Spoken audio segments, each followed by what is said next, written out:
Salam sejahtera, terima kasih karena bersama dengan saya di Nazilin Unity Channel.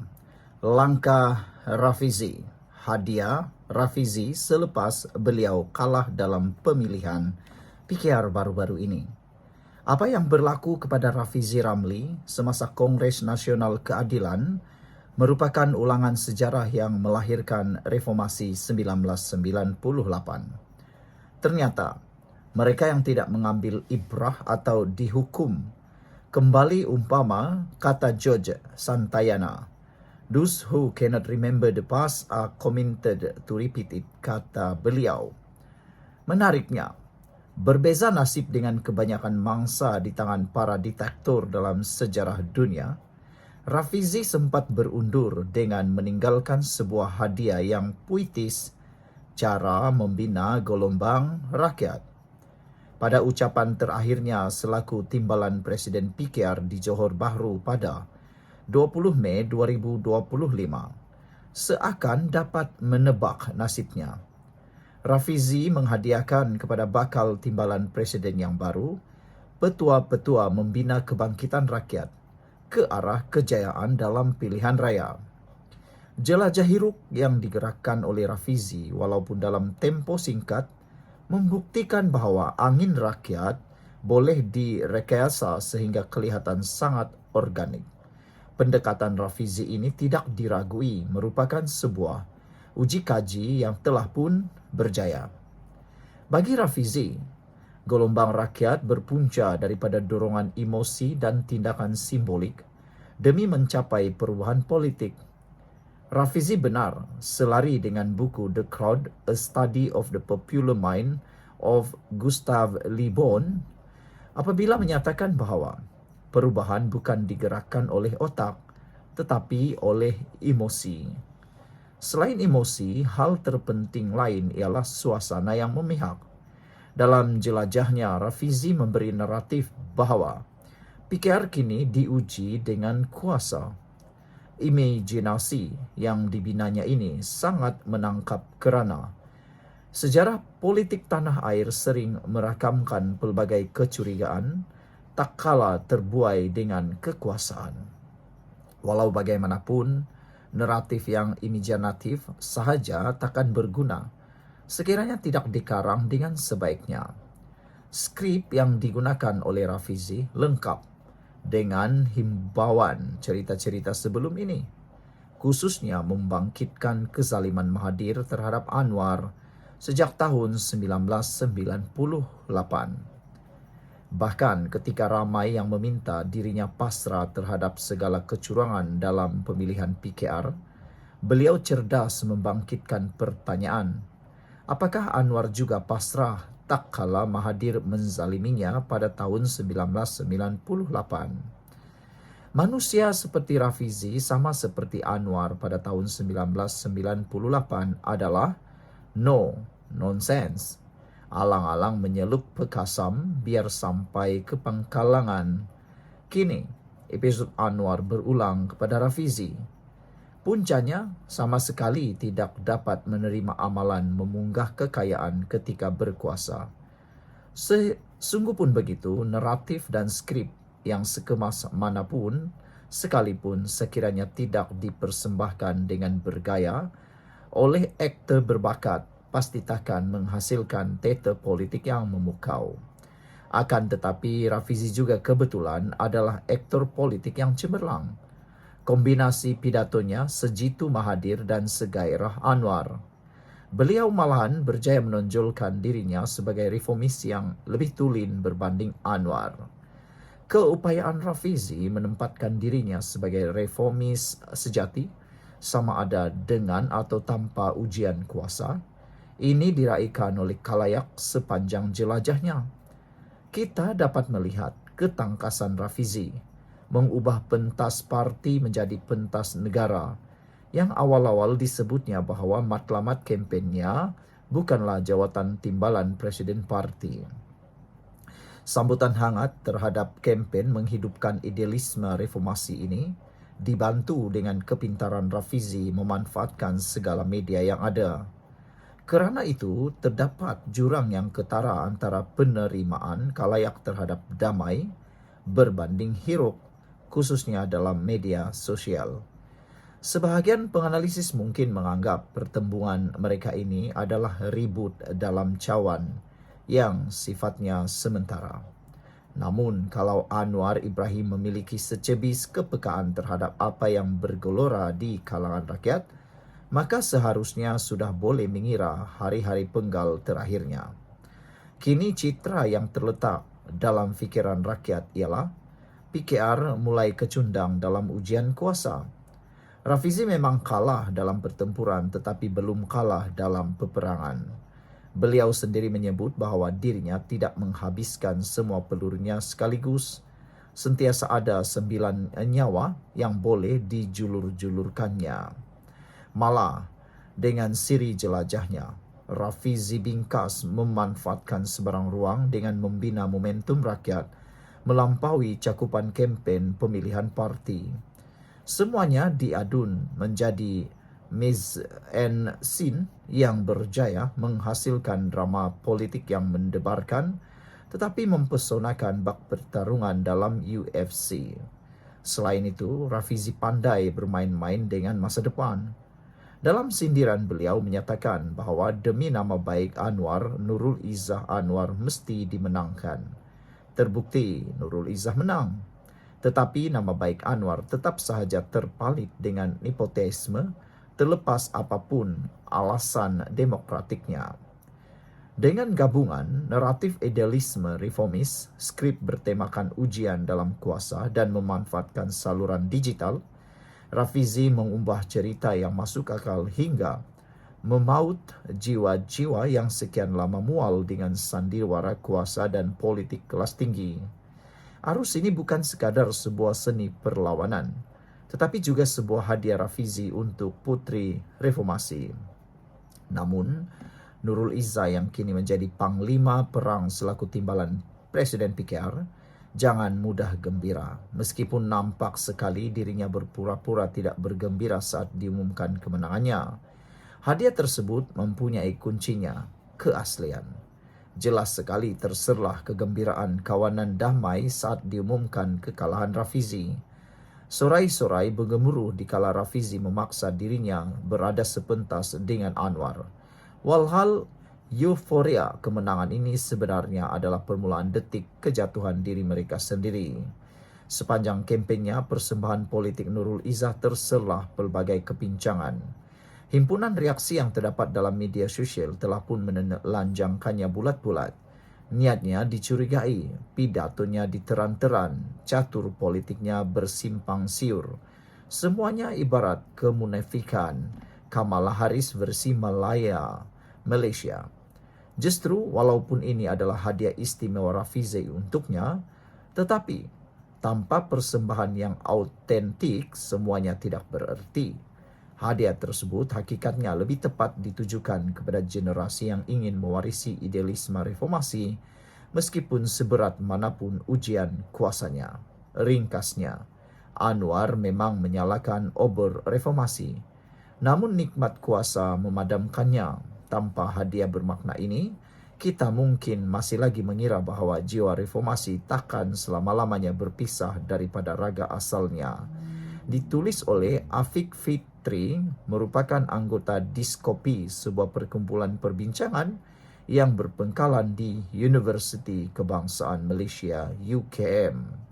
Tulisan ini tidak semestinya mencerminkan pendirian admin Nazilin Unity dan Malaysia Kini. Sekian untuk kali ini, jangan lupa tinggalkan komen Anda. Salam sejahtera, terima kasih kerana bersama dengan saya di Nazilin Unity Channel. Ini pengumuman peletakan jawatan berkait dengan peletakan jawatan Rafizi Ramli sebagai Menteri Ekonomi. Ramai yang tertanya-tanya.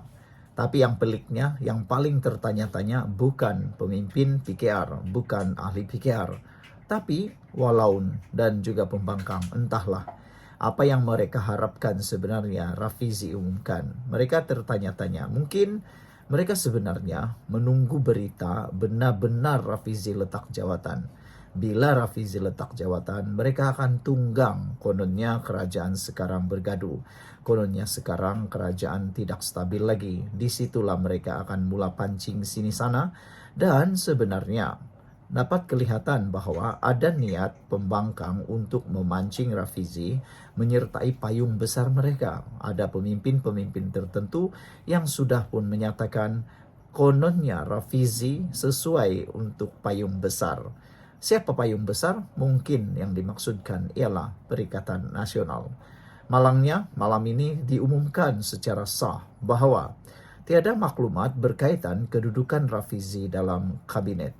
Itu dinyatakan oleh Fahmi Fadzil yang menyatakan bahwa beliau berkata tumpuan kini tertumpu pada sidang kemuncak ASEAN yang sedang berlangsung. Maknanya, ada yang lebih penting daripada isu peletakan jawatan Rafizi Ramli. Maknanya, lebih penting Rafizi Ramli menjalankan tugas berbanding dengan peletakan jawatannya. Dan inilah yang dinantikan, disukai oleh rakyat Malaysia. Tidak mementingkan perkara remeh, tetapi mementingkan urusan yang sepatutnya dilaksanakan. Anwar Ibrahim sibuk berkaitan dengan sidang kemuncak ASEAN berbanding dengan permintaan dan keluhan dan songeh daripada pihak pembangkang menuntut Rafizi Ramli letak jawatan. Entahlah siapa mereka pula untuk menuntut Rafizi Ramli letak jawatan. Padahal Anwar Ibrahim pun tak tuntut. Pemimpin-pemimpin dalam PKR pun tak tuntut janji ataupun kesediaan Rafizi untuk letak jawatan itu. Yang menuntut Walaun dan pembangkang. Ketua Penerangan PKR Fahmi Fadzil berkata, tiada sebarang maklumat berhubung kedudukan Rafizi Ramli dalam kabinet setakat ini. Susulan keputusan pemilihan menyaksikannya tewas jawatan timbalan presiden. Ditanya media berkaitan perkara itu dalam satu acara, Fahmi berkata tumpuan kini pada sidang kemuncak ASEAN ke-46 yang sedang berlangsung. Sidang kemuncak ini belum tamat lagi. Hari ini baru hari kedua, katanya. Saya tiada maklumat lanjut pada ketika ini. Jadi kita perlu tunggu, katanya, ditanya mengenai langkah seterusnya oleh Rafizi. Rafizi yang juga Menteri Ekonomi hadir pada hari kedua sidang kemuncak ASEAN ke-46 dan mesyuarat berkaitan hari ini yang menarik perhatian ramai.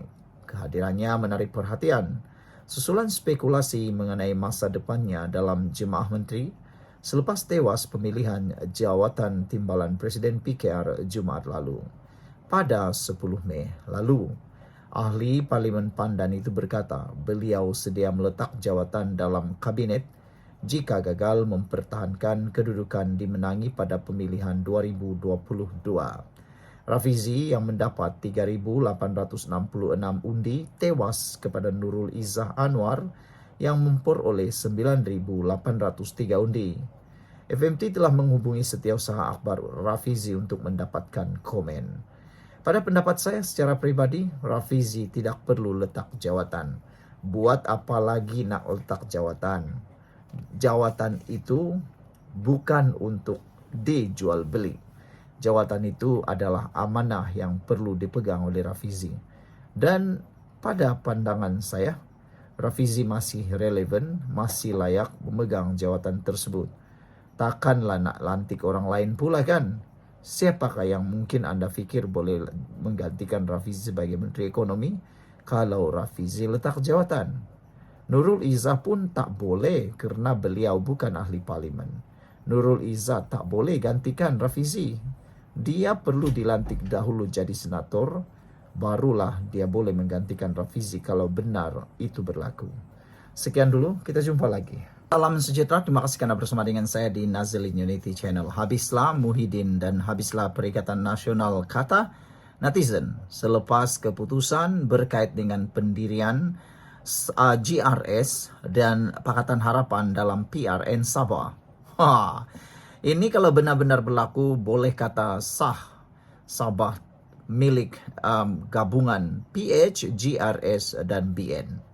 Bagaimana itu boleh berlaku? Anda fikirlah sendiri. Okey, PRN Sabah, GRS mahu bekerja sama dengan PH dipertahankan. Sebenarnya apabila GRS dan Pakatan Harapan mempertahankan kerjasamanya, Ini memberi satu impak besar kepada gerakan kemenangan ataupun gerakan gelombang di Sabah. Apabila kerajaan negeri GRS bekerjasama dengan Pakatan Harapan pimpinan Anwar Ibrahim. Gabungan Rakyat Sabah GRS mahu kerjasama dengan Pakatan Harapan PH yang membentuk kerajaan negeri ketika ini dipertahankan, kata pengerusi GRS Datuk Seri Haji Jinor.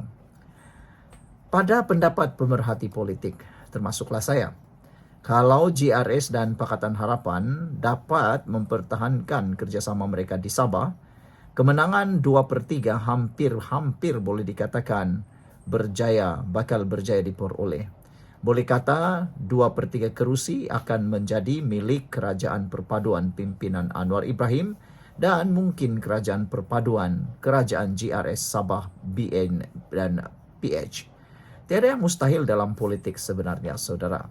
Mungkin Anda kata kalau Pakatan Harapan bekerjasama dengan GRS, bagaimana pula dengan UMNO Barisan Nasional?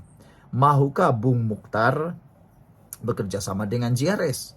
Dan mahukah Bung Mukhtar berkongsi kuasa dengan GRS sedangkan UMNO BN, khususnya UMNO, telah pun pernah membuat penarikan sokongan kepada kerajaan GRS? Bolehkah itu berlaku? Mudah saja ceritanya. Politik ini semuanya berkemungkinan. Gabungan Rakyat Sabah GRS mahu kerjasama dengan Pakatan Harapan yang membentuk kerajaan negeri ketika ini dipertahankan, kata pengerusi GRS Datuk Seri Haji Jinor.